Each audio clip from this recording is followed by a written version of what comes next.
चलो, तो electric dipole का पोर्शन हमने कंप्लीट कर दिया, बराबर। अब हम आगे बढ़ते हैं नेक्स्ट टॉपिक, एंड ये चैप्टर का लास्ट पोर्शन रहेगा, ये electric field line and electric flux, बराबर। चलो देखते हैं। इलेक्ट्रिक फील्ड लाइन के लिए एक सिंपल सा पॉइंट मैं बोल रहा हूं, जो मैंने ऑलरेडी आगे वीडियो में दे दिया है आपको, बराबर। चलो, कौन सा पॉइंट था देखो।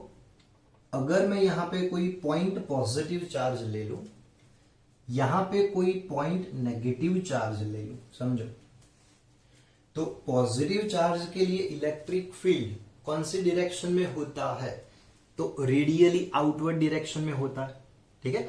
एंड ये पॉजिटिव चार्ज का जो इलेक्ट्रिक फील्ड है ना, वो आपको पता है। बोलो किसके जैसा होता है पॉजिटिव चार्ज। जनरली आज के टाइम पे हम कुछ सुनते हैं ना, वो पॉजिटिव आया, पॉजिटिव आया, पॉजिटिव आया, तो हमारे माइंड में एक ही पॉइंट आता है, कोरोना पॉजिटिव, कोरोना पॉजिटिव, बराबर ना। तो कोरोना का वायरस आपने देखा है, बराबर। कैसा होता है कोरोना का वायरस, देखो, बराबर। अब ये जो कोरोना वायरस है ना, उसके लिए देखो क्या है, तो electric field lines outward direction में होती है, बराबर ना। तो सेम स्ट्रक्चर है, देखो,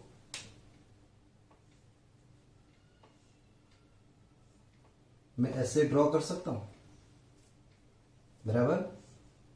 तो पॉजिटिव चार्ज का इलेक्ट्रिक फील्ड आउटवर्ड डायरेक्शन में था, एंड नेगेटिव चार्ज का electric field radially inward direction में होता है। तो देखो, इनवर्ड इनवर्ड इनवर्ड इनवर्ड ऐसे होता है। चलो, ये आपको पता था, ठीक है। तो अब मैं यहां पे क्या कर रहा हूं, समझो, एक पॉइंट यहां पे ले रहा हूं। ये पॉइंट पे किसका इलेक्ट्रिक फील्ड होगा, इसका होगा कि इसका होगा, दोनों का होगा। हाँ, लेकिन हम ये बोल सकते हैं कि ये जो पॉइंट है ना, ये पॉजिटिव चार्ज से नजदीक है, मतलब इसकी इफेक्ट ज्यादा होगी, इसका फील्ड ज्यादा होगा, इसकी इफेक्ट कम होगी, इसका फील्ड कम होगा, बराबर। अब इसका जो इलेक्ट्रिक फील्ड होगा ना, वो आउटवर्ड डायरेक्शन में होगा, तो मैं बोल सकता हूं ये पॉजिटिव का इलेक्ट्रिक फील्ड है, ये पॉइंट पे आउटवर्ड। नेगेटिव चार्ज का भी इलेक्ट्रिक फील्ड होगा यहां पे, बोलो, वो नेगेटिव चार्ज का इलेक्ट्रिक फील्ड कौन सी डायरेक्शन में होगा, तो इनवर्ड डायरेक्शन में होगा, ई माइनस ऐसे, पता चला। एक पॉइंट पे मैंने दोनों का इलेक्ट्रिक फील्ड आपको बता दिया। अब एक पॉइंट पे ये दो इलेक्ट्रिक फील्ड है, दोनों की टेल कनेक्टेड है, मतलब पैरेललोग्राम मेथड से आप इसका रिजल्टेंट इलेक्ट्रिक फील्ड फाइंड कर सकते हो। तो रिजल्टेंट इलेक्ट्रिक फील्ड मिलेगा इस डायरेक्शन में, तो ये पॉइंट पे रिजल्टेंट इलेक्ट्रिक फील्ड ये डायरेक्शन में, पता चला। ओके, मान लो मैं ये पॉइंट ले रहा हूं, चलो ये पॉइंट, अब ये एक पॉइंट ऐसा है जहां पे दोनों का डिस्टेंस सेम है, मतलब दोनों का जो इलेक्ट्रिक फील्ड होगा ना, वो भी सेम होगा, लेकिन डायरेक्शन अलग अलग होगी। चलो देखते हैं, इसका इलेक्ट्रिक फील्ड होगा आउटवर्ड डायरेक्शन में, देखो ये पॉइंट पे पॉजिटिव चार्ज का इलेक्ट्रिक फील्ड आउटवर्ड डायरेक्शन में, एंड बोलो इसका इलेक्ट्रिक फील्ड होगा इनवर्ड डायरेक्शन में, ठीक है ना। चलो, पैरेललोग्राम मेथड से एक डायगोनल ड्रॉ करो दोनों की टेल से, तो आपको रिजल्टेंट इलेक्ट्रिक फील्ड यहां पे कुछ इस डायरेक्शन में मिला। याद रखो, वैसे ही यहां पे हर एक पॉइंट पे कुछ ना कुछ इलेक्ट्रिक फील्ड होता है, एंड ऐसे ही रिजल्टेंट इलेक्ट्रिक फील्ड होता है दोनों की वजह से, बराबर। तो मैं यहां पे क्या कर रहा हूं, समझो, ये पॉजिटिव, ये नेगेटिव, मतलब मुझे पता है कि यहां पे दोनों का फील्ड है, दोनों का फील्ड है, एंड मैं क्या करने वाला हूं, पॉजिटिव से लेकर नेगेटिव तक ऐसे एक लाइन ड्रॉ कर रहा हूं, लेकिन ये लाइन ऐसी वैसी नहीं है।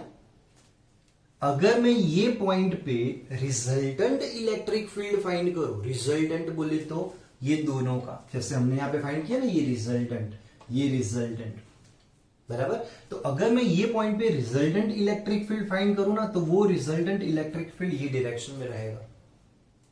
अगर मैं ये पॉइंट पे रिजल्टेंट इलेक्ट्रिक फील्ड फाइंड करूं ना, तो ये डायरेक्शन में रहेगा। अगर मैं ये पॉइंट पे रिजल्टेंट इलेक्ट्रिक फील्ड फाइंड करूं ना, तो ये डायरेक्शन में रहेगा। कुछ समझ में आया? एक ऐसी लाइन मैंने ड्रॉ कर दी यहां पे जिसके हर एक पॉइंट पे आप टेंजेंट ड्रॉ करते हो ना, ये और कुछ नहीं, सारे के सारे टेंजेंट है, बराबर। तो एक ऐसा कर्व है जिसके हर एक पॉइंट पे आप टेंजेंट ड्रॉ करते हो, तो वो टेंजेंट इलेक्ट्रिक फील्ड की डायरेक्शन में ही होता है, बराबर। चलो फिर से एक और मैं कर्व ड्रॉ कर रहा हूं। चलो ये कर्व मैंने ड्रॉ कर दिया, ये पॉइंट पे टेंजेंट ड्रॉ करो तो इलेक्ट्रिक फील्ड होगा ये डायरेक्शन में, ये पॉइंट पे टेंजेंट ड्रॉ करो तो ये पॉइंट पे ये दोनों का जो रिजल्टेंट इलेक्ट्रिक फील्ड होगा वो इस डायरेक्शन में होगा, रिजल्टेंट इलेक्ट्रिक फील्ड ये डायरेक्शन में होगा, बराबर। तो इलेक्ट्रिक फील्ड लाइन है क्या? इलेक्ट्रिक फील्ड में एक ऐसा कर्व है जिसके हर एक पॉइंट पे आप टेंजेंट ड्रॉ करते हो तो वो टेंजेंट इलेक्ट्रिक फील्ड की डायरेक्शन में ही होता है, बराबर। Tangent drawn at any point on the curve is always in the direction of electric field at that point. पता चला? तो देखो यहां पे मैंने एक डेफिनेशन दी है आपको। Electric field line is a curve drawn in electric field such that the tangent drawn at any point on the curve is always in the direction of electric field at that point.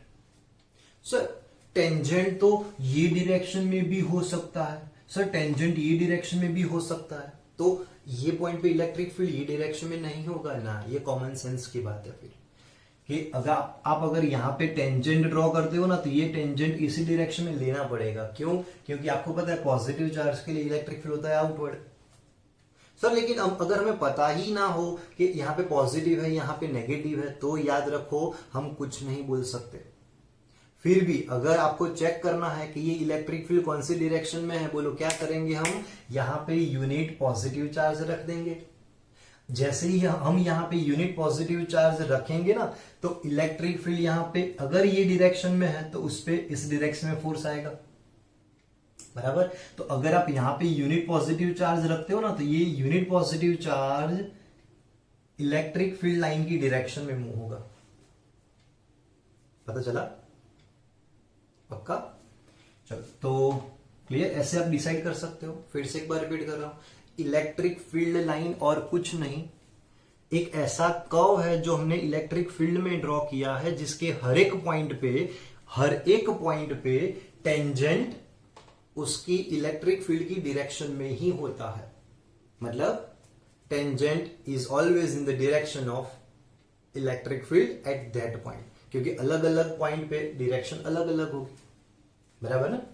हाँ, तो ये fix हो गई कि भाई electric field lines कहां से start होती है, तो पॉजिटिव में से स्टार्ट होती है, नेगेटिव में अंदर जाती है। देखो पॉजिटिव से स्टार्ट हुई, नेगेटिव में अंदर गई, पॉजिटिव टू नेगेटिव। पॉजिटिव के लिए always electric field lines outward direction में होती है ऐसे। नेगेटिव चार्ज के लिए electric field lines always inward direction में होती है ऐसे। चलो क्लियर। तो ये हमने इलेक्ट्रिक फील्ड लाइंस ड्रॉ कर दी, किसके लिए? डाइपोल के लिए। क्योंकि देखो ये पॉजिटिव ये नेगेटिव तो इसको हम बोलेंगे ना डाइपोल। तो ये इलेक्ट्रिक फील्ड लाइंस किसकी है? डाइपोल की इलेक्ट्रिक फील्ड लाइंस है। तो ये सिंपल एग्जांपल हो गया डाइपोल के लिए इलेक्ट्रिक फील्ड लाइंस, बराबर। मान लो मैं दो पॉजिटिव चार्ज ले रहा हूं, पॉजिटिव पॉजिटिव, तो पहले ये डिसाइड करो कि मिड पॉइंट पे इलेक्ट्रिक फील्ड कितना होगा। मिड पॉइंट पे इलेक्ट्रिक फील्ड कितना होगा? तो सिंपल है ना, इसका इलेक्ट्रिक फील्ड इस डायरेक्शन में, इसका इलेक्ट्रिक फील्ड इस डायरेक्शन में, दोनों सेम मैग्नीट्यूड के, तो रिजल्टेंट इलेक्ट्रिक फील्ड 0 होगा। अगर रिजल्टेंट इलेक्ट्रिक फील्ड ही नहीं है तो वहां पे फील्ड लाइन भी नहीं आएगी, बराबर है। जब फील्ड लाइन कहां आएगी? जहां इलेक्ट्रिक फील्ड होगा, लेकिन ये पॉइंट पे तो इलेक्ट्रिक फील्ड ही नहीं है, तो हम ये बोलेंगे देखो पॉजिटिव चार्ज के लिए इलेक्ट्रिक फील्ड लाइंस होती है outward outward outward outward outward. वैसे ही इसके लिए outward outward outward outward outward outward outward. लेकिन जैसे जैसे हम यहां पे आएंगे ना तो देखो ये दोनों एक दूसरे की जो फील्ड लाइन है ना एक दूसरे की फील्ड लाइन को रिपेल करते हैं ऐसे।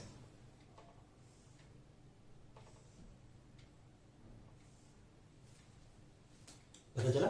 बीच में कोई इलेक्ट्रिक फील्ड होगा नहीं। पता चला? तो ये हो गया दो लाइक चार्जेस के लिए इलेक्ट्रिक फील्ड लाइंस। बराबर वैसा ही ऐसा ही कर्व पोर्शन अगर मैं दो नेगेटिव चार्ज ले लू ना तो उसके लिए भी होता है। बराबर देखो, अगर मैं यहां पे पॉजिटिव चार्ज ले लू, सिंपल पॉजिटिव, तो ये किसके जैसा है? कोरोना वायरस जैसा है। कोरोना वायरस इलेक्ट्रिक फील्ड सारा का सारा आउटवर्ड डायरेक्शन में होगा ऐसे। क्लियर? एंड अगर ये पॉइंट चार्ज है एंड अगर यही पॉइंट चार्ज नेगेटिव होता तो इसकी फील्ड लाइन सारी की सारी इनवर्ड डायरेक्शन में होती ऐसे। बराबर? अभी तो मैं जहां देख रहा हूं ना मुझे कोरोना वायरस दिखाई दे रहा है, तो पॉइंट चार्ज के लिए भी एग्जांपल कोरोना वायरस ही आ रहा है। बराबर? ओके चलो, तो फील्ड लाइन क्लियर है, इलेक्ट्रिक फील्ड लाइन। बराबर? एक लास्ट टाइम रिपीट कर रहा हूं, इलेक्ट्रिक फील्ड लाइन मतलब a tangent is always in the direction of electric field at that point. Clear? A curve drawn in electric field such that the tangent drawn at any point on the curve is always in the direction of electric field at that point. बराबर? Tangent electric field की direction में होना चाहिए। बराबर? ठीक। चलो तो देखते हैं अब properties of electric field line. Important हम बोल सकते हैं इसको। तो फर्स्ट प्रॉपर्टी है इलेक्ट्रिक फील्ड लाइंस के लिए, आपको पता है क्या है प्रॉपर्टी। चलो, पॉजिटिव चार्ज यहां पे ले रहा हूं, नेगेटिव चार्ज मैं यहां पे ले रहा हूं, तो हम ये बोलते हैं ना कि इलेक्ट्रिक फील्ड लाइंस ऑलवेज कहां से स्टार्ट होगी? तो पॉजिटिव चार्ज से स्टार्ट होगी। कहां पे खत्म होगी? तो हम बोल सकते हैं यहां पे नेगेटिव पे खत्म होगी। बराबर? तो electric field lines always starts from positive charge and ends at negative charge. बराबर? पॉजिटिव से ये इलेक्ट्रिक फील्ड लाइन स्टार्ट होगी एंड नेगेटिव पे खत्म होगी बस। तो ये है इसकी फर्स्ट प्रॉपर्टी। बराबर? Second property,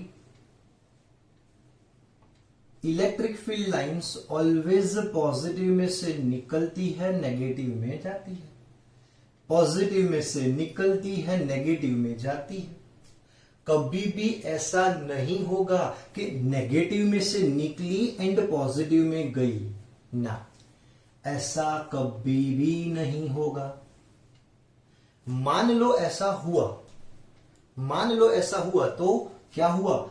electric field lines positive में से निकली, नेगेटिव में गई, फिर से नेगेटिव में से निकली, पॉजिटिव में गई, तो हम बोल सकते हैं कि इलेक्ट्रिक फील्ड लाइंस जो है ना वो क्लोज लूप फॉर्म कर रही है। बराबर ना? अगर ऐसा होता है तो electric field line close loop form कर रही है, हम ये बोल सकते हैं। बराबर? लेकिन ऐसा होता नहीं। बराबर? तो हम बोल सकते हैं कि electric field lines never form a close loop. Close loop कभी भी फॉर्म नहीं करेगा। देखो, गई वापस कभी भी नहीं आई। बराबर? तो फर्स्ट पॉइंट था electric field lines always starts from positive and ends at negative. Electric field lines never form a close loop.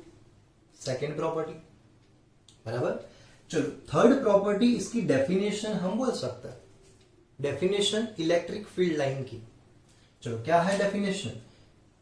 The tangent drawn at any point on the electric field line is always in the direction of electric field at that point. Clear? The tangent drawn at any point on electric field line is always in the direction of electric field at that point.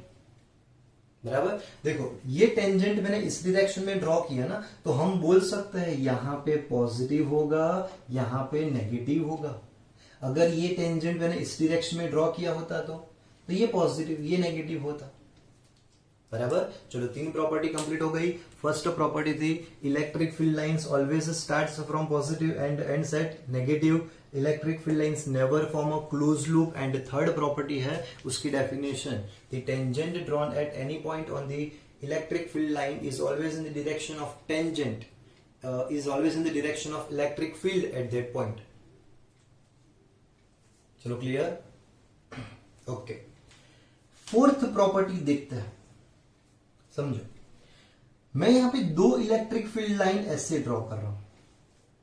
चलो ये electric field line के लिए ये point पे मैं एक tangent draw कर रहा हूं। एंड आपको पता है टेंजेंट मतलब इलेक्ट्रिक फील्ड की डायरेक्शन में होता है। तो ये फर्स्ट इलेक्ट्रिक फील्ड लाइन के लिए इलेक्ट्रिक फील्ड ये डायरेक्शन में डिनोट कर रहा है ये पॉइंट पे, बराबर। चलो फिर ये इलेक्ट्रिक फील्ड लाइन के लिए यही पॉइंट पे टेंजेंट एक ये डायरेक्शन में आएगा, E2 वेक्टर। मतलब एक ही पॉइंट पे ये इलेक्ट्रिक फील्ड लाइन क्या बोल रही है कि इलेक्ट्रिक फील्ड ये डायरेक्शन में, वही पॉइंट के लिए ये इलेक्ट्रिक फील्ड लाइन क्या बोल रही है कि ना इलेक्ट्रिक फील्ड ये डायरेक्शन में। अब एक ही पॉइंट पे इलेक्ट्रिक फील्ड 2 अलग अलग डायरेक्शन में पॉसिबल ही नहीं। एक ही पॉइंट पे इलेक्ट्रिक फील्ड 2 अलग अलग डायरेक्शन में पॉसिबल ही नहीं, समझो।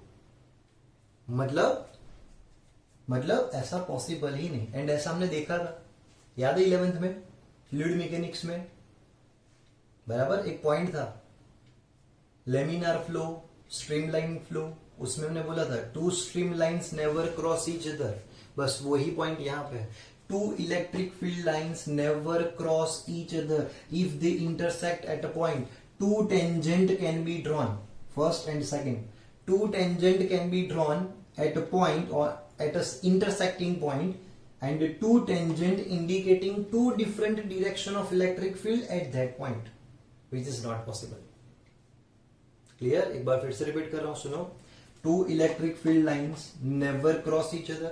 If they intersect at a point, 2 tangent can be drawn and 2 tangent indicating 2 different direction of electric field for the same point, which is not possible.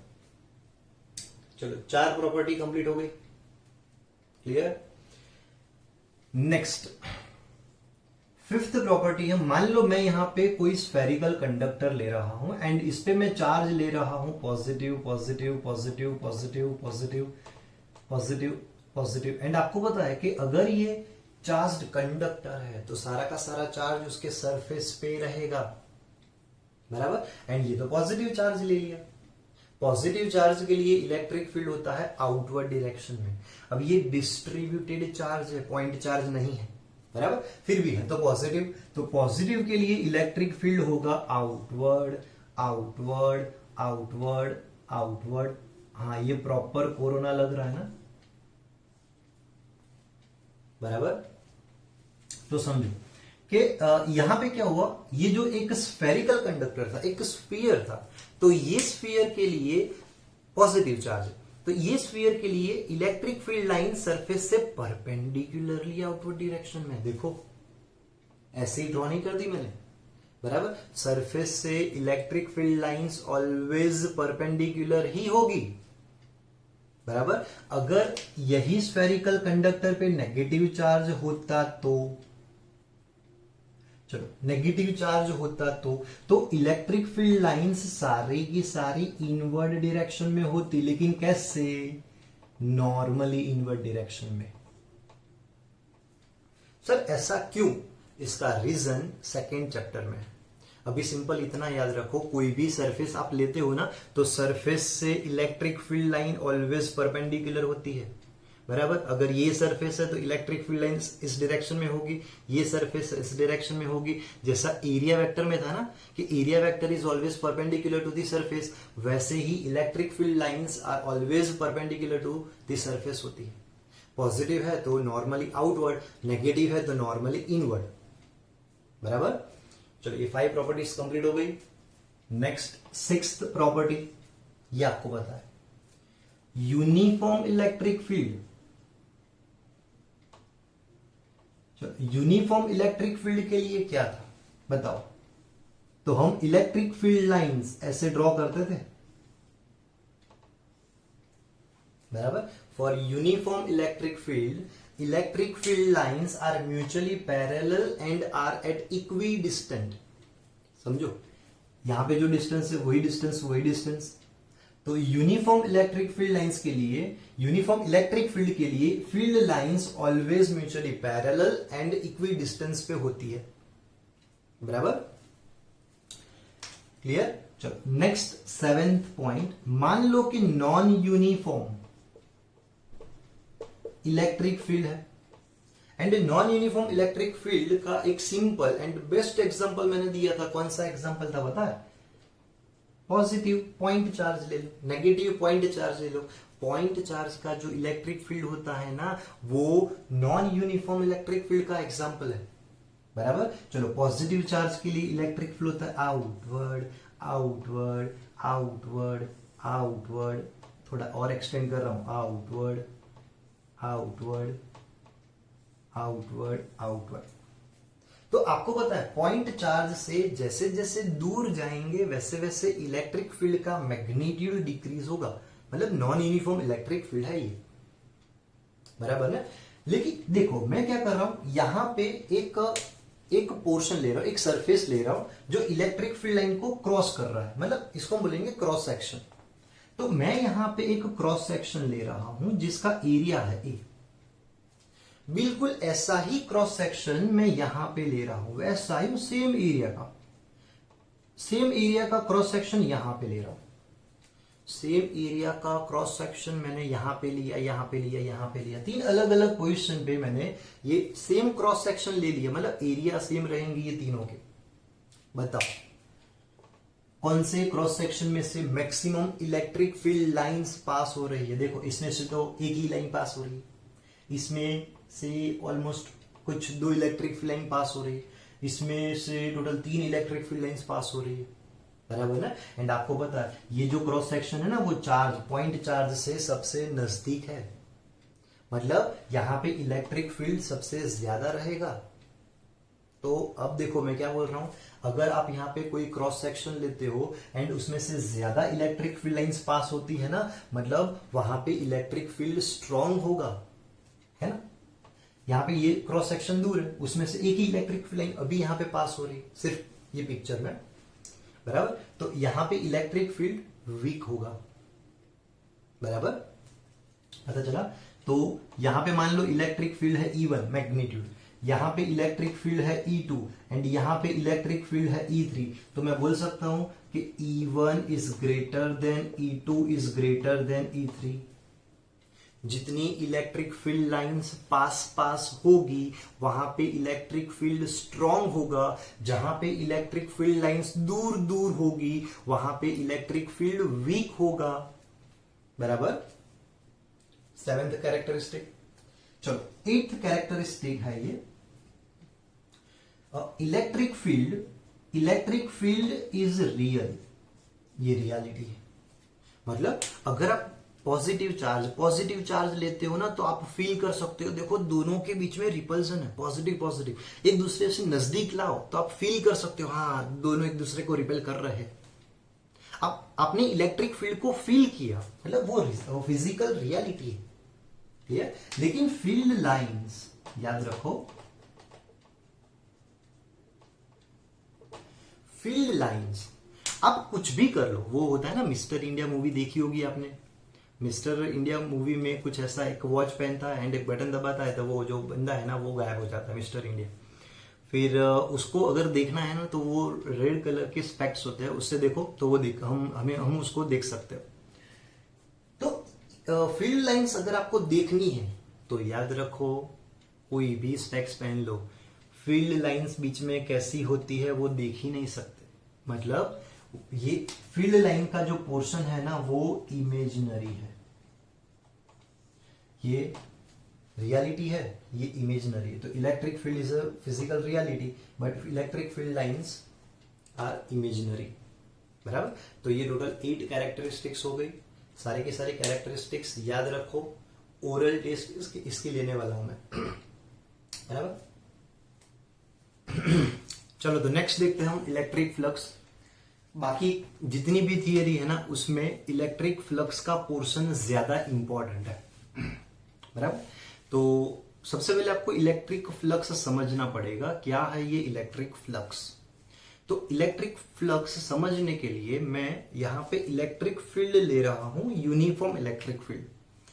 Uniform electric field ये direction में ले रहा हूं, बराबर। And ये electric field में मैं एक सरफेस ले रहा हूं, बराबर। एक सरफेस ऐसा ले रहा हूं जो ये इलेक्ट्रिक फील्ड को क्रॉस कर रहा है, मैं इसको बोल रहा हूं क्रॉस सेक्शन, बराबर। चलो ऐसे मैंने एक क्रॉस सेक्शन ले लिया, बराबर। समझो क्या होगा, इसमें से कुछ इलेक्ट्रिक फील्ड लाइंस पास होगी, बराबर। हाँ, कुछ फील्ड लाइन है, इलेक्ट्रिक फील्ड लाइन है जो ऊपर से पास हो रही है, इसमें से पास नहीं हो रही, बराबर। यहां पे जो इलेक्ट्रिक फील्ड लाइन है वो भी उसमें से पास नहीं हो रही, बराबर। तो इसमें से कितनी इलेक्ट्रिक फील्ड लाइंस पास होगी, तो इसका जो एरिया है ना, ये एरिया तक इसमें से इलेक्ट्रिक फील्ड लाइन पास होगी, बराबर। इससे बाहर वाली इलेक्ट्रिक फील्ड लाइंस इसमें से पास नहीं होगी। तो जो इलेक्ट्रिक फील्ड लाइंस इसमें से पास होगी उसको हम बोलेंगे इलेक्ट्रिक फ्लक्स, बराबर। तो इलेक्ट्रिक फ्लक्स और कुछ नहीं, number of electric field lines है, number of electric field lines passing normally through the surface. चलो क्लियर, पता चला ना, ओके।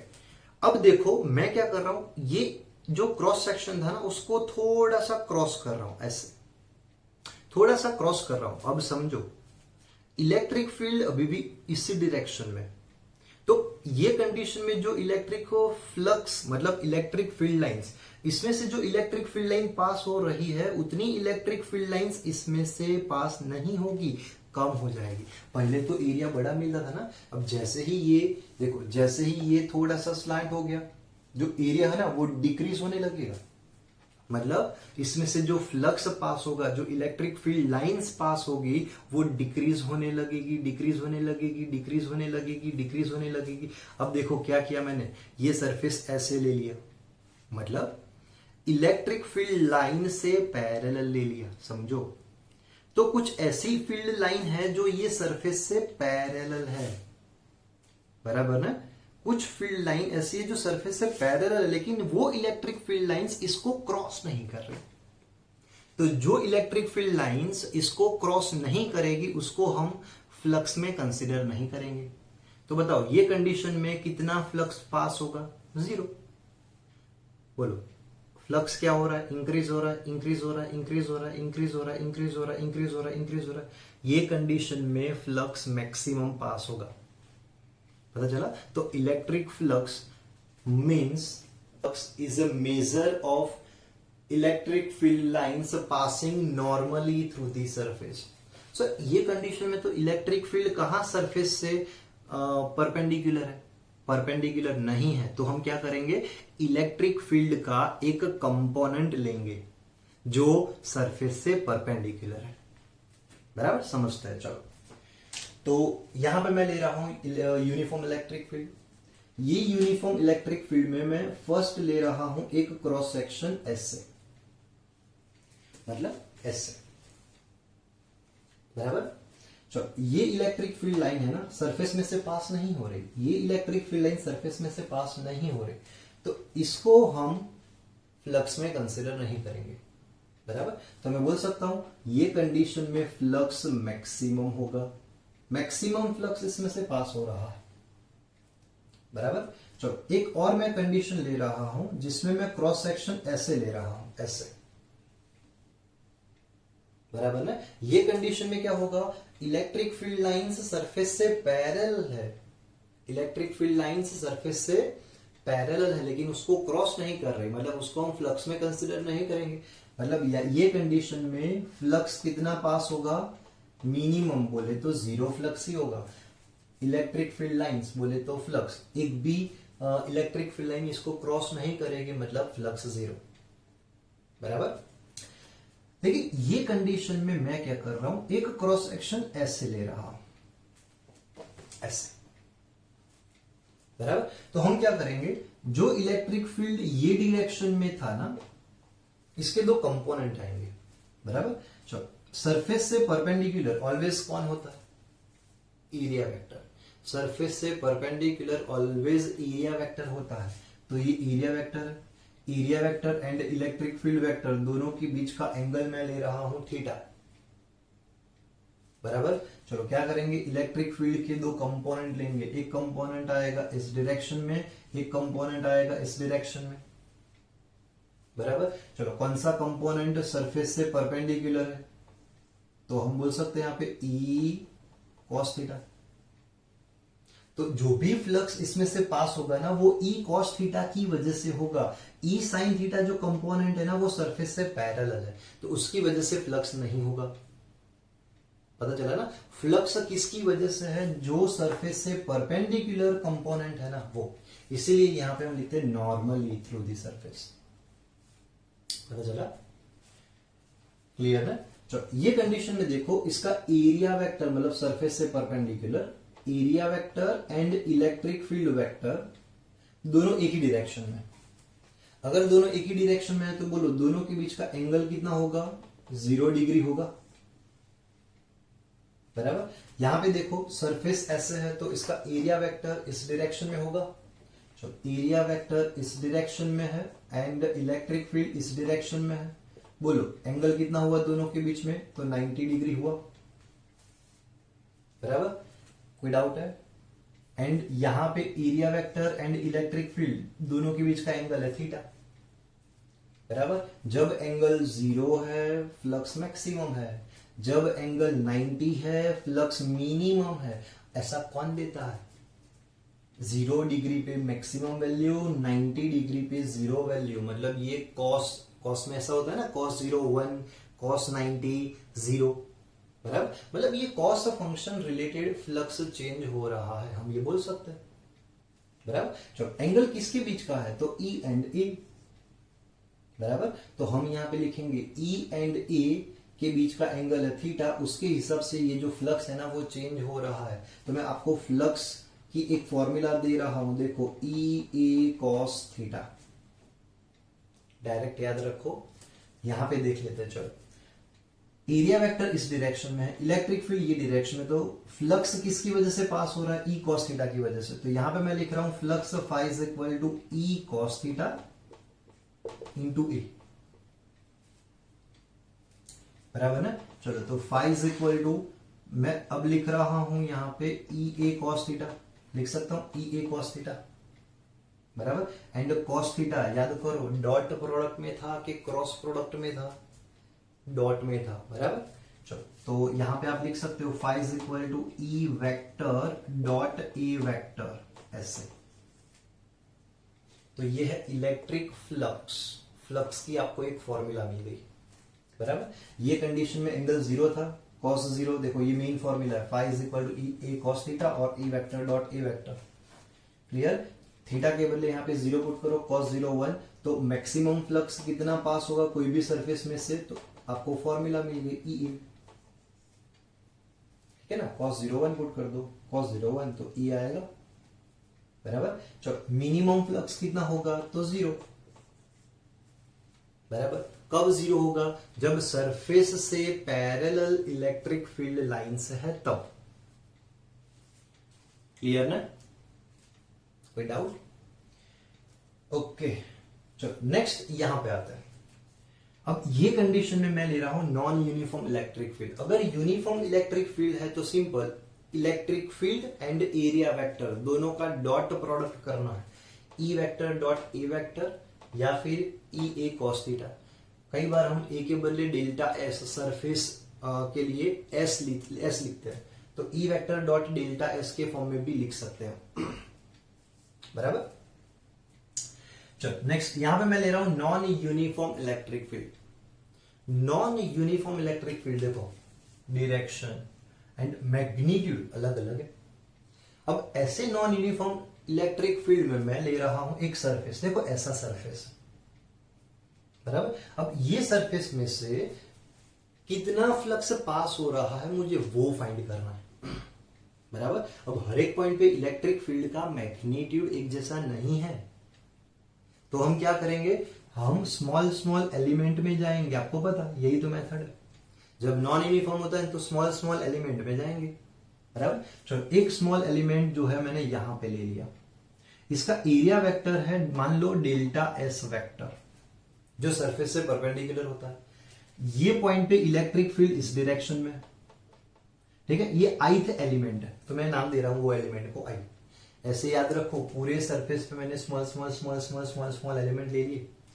तो electric field and surface vector बराबर ना, सरफेस एरिया वेक्टर, दोनों के बीच का एंगल है थीटा। तो बोलो इसमें से कितना फ्लक्स पास होगा। फ्लक्स की फॉर्मूला है EA, electric field into area, बराबर। तो हम यहां पे लिखेंगे flux passing through this small element delta phi is equal to, बोलो क्या लिखेंगे, EI vector dot delta SI vector, ऐसे। इतना फ्लक्स ये स्मॉल एलिमेंट में से पास होगा। अगर मैं यहां पे कोई स्मॉल एलिमेंट ले लूं तो देखो, मान लो यहां पे ले लिया, तो इसका एरिया वेक्टर इस डायरेक्शन में होगा, सरफेस से परपेंडिकुलर, एंड इलेक्ट्रिक फील्ड इस डायरेक्शन में होगा, बराबर। फिर इसमें से कितना फ्लक्स पास होगा, तो ऐसे फाइंड करो, delta phi is equal to E vector dot delta S vector, बराबर।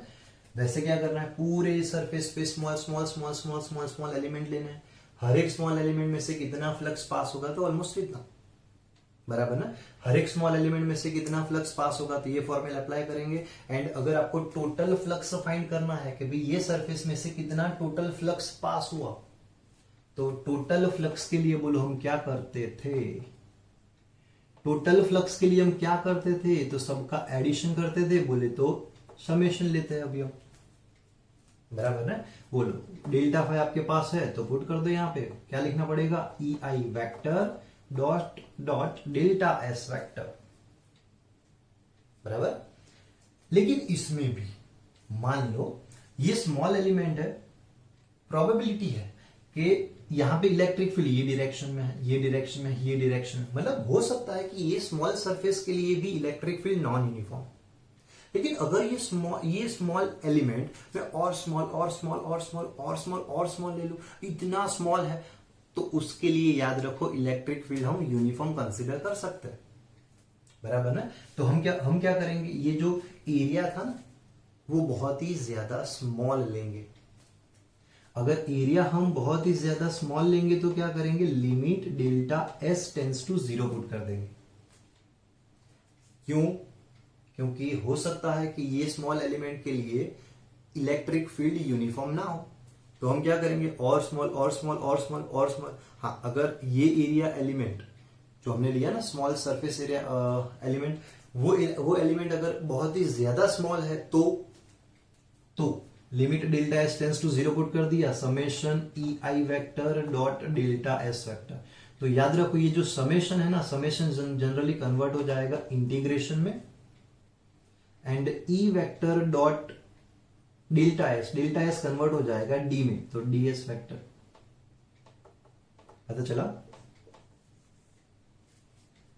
तो जब नॉन यूनिफॉर्म इलेक्ट्रिक फील्ड होगा, हम स्मॉल एलिमेंट में जाएंगे, स्मॉल एलिमेंट में से कितना फ्लक्स पास होगा वो फाइंड करेंगे, एंड फिर सबका एडिशन करेंगे, एडिशन बोले तो इंटीग्रेशन करेंगे।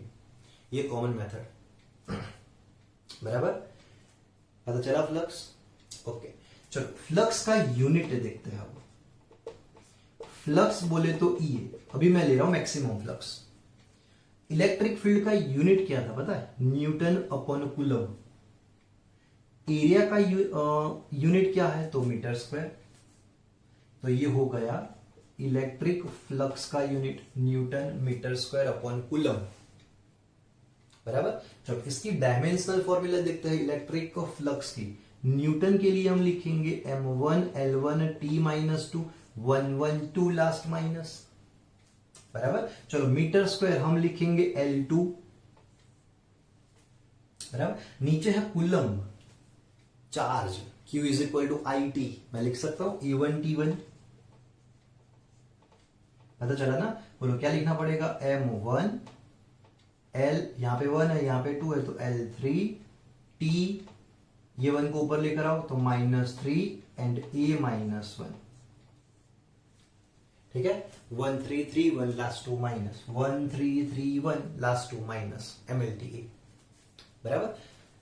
पता चला। तो ये इलेक्ट्रिक फ्लक्स का कॉन्सेप्ट हमारा कंप्लीट हुआ। इलेक्ट्रिक फ्लक्स मतलब number of electric field lines passing normally through the surface. अगर क्रॉस में हुआ तो हम क्या करेंगे, ये फॉर्मूला अप्लाई कर देंगे, E vector dot E vector बराबर इलेक्ट्रिक फील्ड वेक्टर का नॉर्मल कंपोनेंट ही लेंगे फ्लक्स में बराबर। तो मेन फॉर्मूला है E cos theta, perpendicular component of electric field to the surface and यहां पे किसके साथ मल्टीप्लाई करना है, तो उसका एरिया वेक्टर बराबर।